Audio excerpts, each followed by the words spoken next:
La multiplication des taxes aéroportuaires, en RDC, un fardeau injuste pour les voyageurs congolais.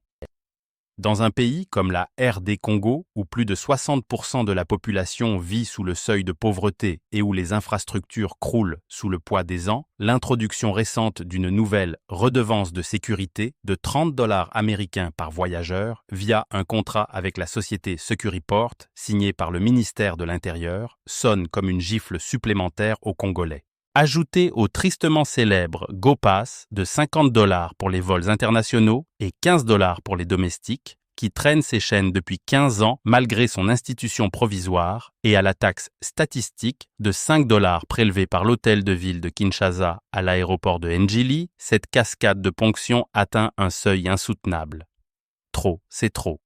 Ces taxes, cumulées, alourdissent un billet d'avion de près de 85 $ rien qu'en frais annexes, transformant le voyage, vital pour le commerce, la diaspora ou simplement la survie, en un luxe prohibitif. Derrière ces chiffres se dessine un tableau accablant, une fiscalité qui écrase les citoyens au profit d'une élite gestionnaire, sans contrepartie tangible ni transparence. La polémique est immédiate. Les voyageurs déjà saignés dénoncent un GoPass 2.0 qui est intraçable à ce jour.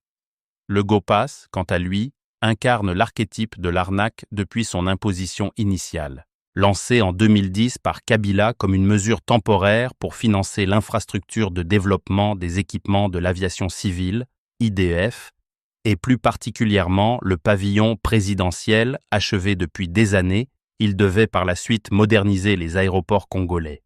Un rapport récent de la Cour des comptes révèle que Kinshasa n'a aucun mécanisme pour tracer ses recettes collectées à Njili. Un mystère qui pue le détournement à plein nez.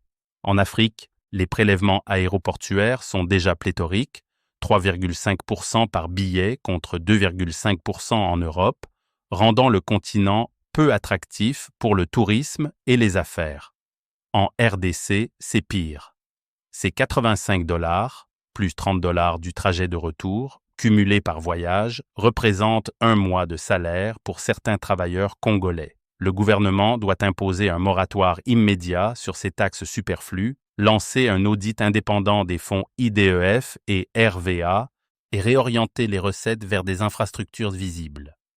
Ces taxes opaques ne financent pas le Congo. Elles le saignent. Voyager doit être un droit, pas un privilège élitiste.